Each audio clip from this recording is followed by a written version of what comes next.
10 reasons why King Charles should retire. Age. Of course, people work effectively past 75 in many professions. Some stay vital into their 90s or even beyond, and most societies would benefit from gleaning more wisdom from their elders. However, presiding over a nation state is unlike most other jobs in the world. Charles at least holds a ceremonial post. The stakes for other world leaders are far higher, rendering cognitive decline an unusual fraught problem, and stress, grueling schedule, and sleep deprivation can exacerbate the effects of aging. How imprudent for a great power such as the United States to have presidential elections in which septuagenarians vie for the presidency while the public watches debates for signs of dementia. 7 US senators are in their 80s. Some current and former members of Congress have struggled to carry out their duties without constant assistance from their staff. Plus, representation matters. Young people should have more say in the future that they alone will inhabit. Look at Sleepy Joe, for example. Sleepy Joe, although maybe a great guy, I have no idea because I've never met him, nor care for American politics too much, but the guy is clearly past his prime.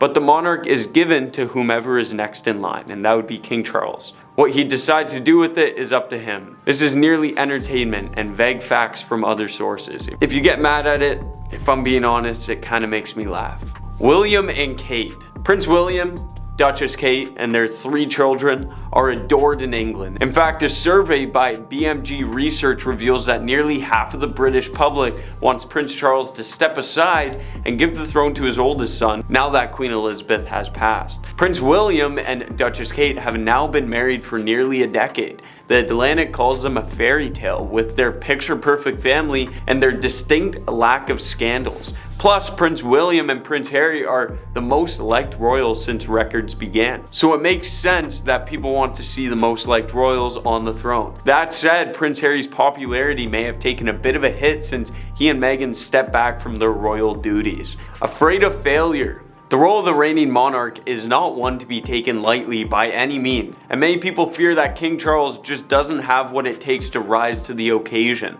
whether because of his personality traits or capabilities, or something else entirely. If people don't have confidence that he will do his job, it will be hard for them to get behind him.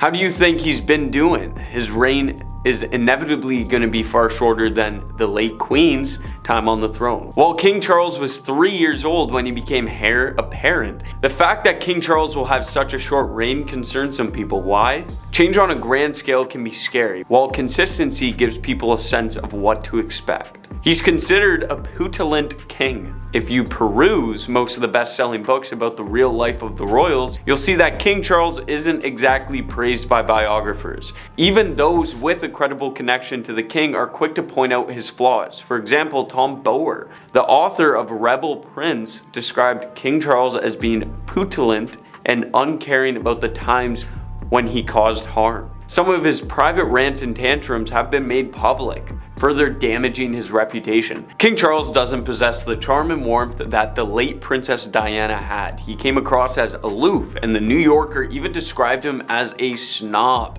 Although it may be unfair to compare King Charles to those who have been raised to view protocol and proper behavior as such a priority, the king doesn't always seem to be eager to relate to ordinary people. Prince William, on the other hand, has reached out to people as his mother did and has a compassionate way about him. This is why many people want to see him as king instead. Animals. Although King Charles has taken a stand on important environmental issues such as sustainability and climate change, he has fallen pitifully short on animal welfare issues. Whereas Prince Harry chose not to participate in a grouse hunt recently, King Charles has gone as far as to call fox hunting romantic. Animal rights is a growing topic of concern for Brent, so he is not going to win supporters by holding fast to his ideas and being vocal about them. I'm sure the king loves dogs and animals in general. He just also loves hunting. So what? I personally am a huge dog guy who absolutely adores dogs, but I also enjoy fishing. I enjoy hunting. And you're gonna tell me I hate animals? No, it's not how it works. Maybe the king just understands other people are doing so much for animal rights, he has decided to put his time somewhere else. Popularity. King Charles is the longest serving heir apparent in British history, but he hasn't enjoyed great popularity with people since more private details about his marriage to Diana, Princess of Wales, became public knowledge. The 2018 polls showed that in popularity of the man who is next in line in throne and now enthroned is decreasing, while a recent Express poll revealed that people would prefer that other royals ascend to the throne. Harsh, we know, but it's not completely without cause. Yes, popularity does in fact matter, considering the royals are being turned into a soap opera and are more entertaining than impactful due to the media's twist on them. It's like high school all over again. They're the cool kids at the cool kid table, and although they may be elegant and smart, no one really cares. They just care about what they wear and what they post on social media. So as much as the king may be making major impacts, and same with Meghan, which you guys aren't gonna like that I said that, and also Harry and William, no one really cares, and it's unfortunate that the media twists this and just says, oh my god, Meghan didn't wear shoes at the beach, instead of, oh my god, Meghan is an empowering woman. Shame on you, media, shame on you. Shame on me too, because I'm the media.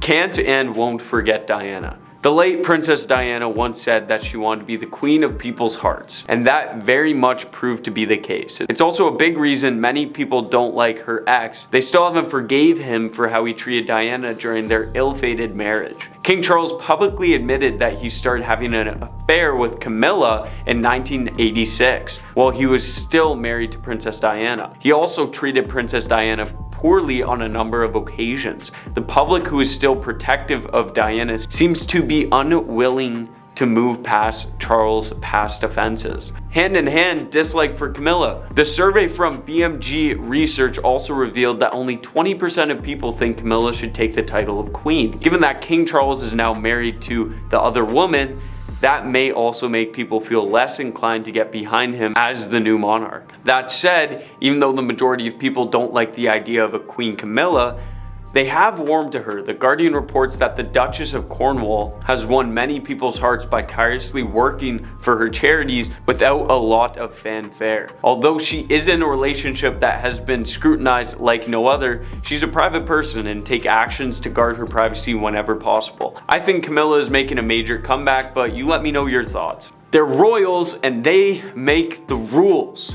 Before Catherine and Prince William's eldest child was born, the laws of succession were changed to ensure that their baby would be next in line to the throne.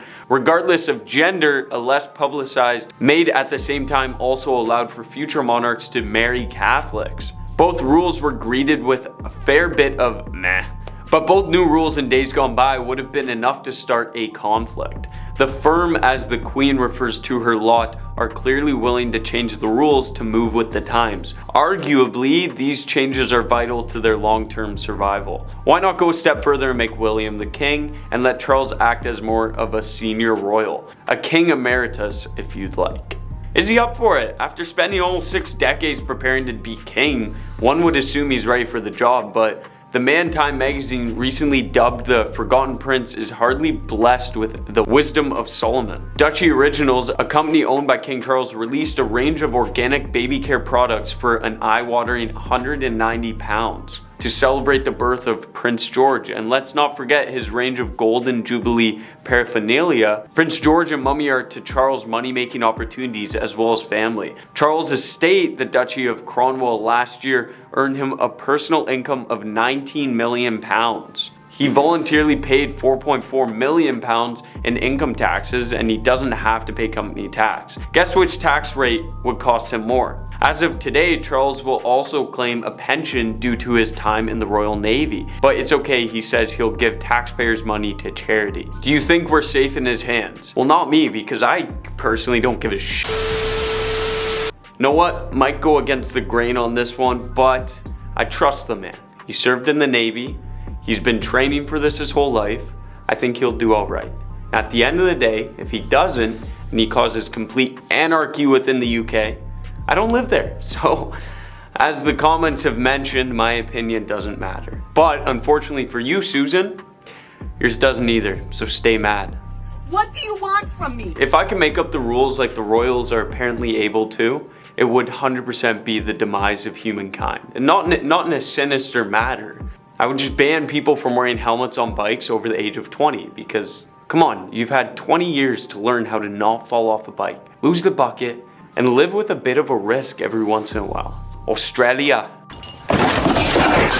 Some argue that Charles has a close affinity with Australia due to the time he spent at one of the nation's most exclusive schools, Timbertop. In the 1960s, he's been a regular visitor to these shores and on his last trip donated money to communities ravaged by bushfire. But every time he or any other royal comes here, Australian taxpayers foot the bill. Not part of it, all of it. Thing is, it's not like they're short of a few bob, so why do we pay? So does King Charles really love Australia, or did he just fund a free holiday? I don't know why his holiday of choice would be the Great Down Under, where spiders are the size of a small dog and there are professional boxers for wildlife.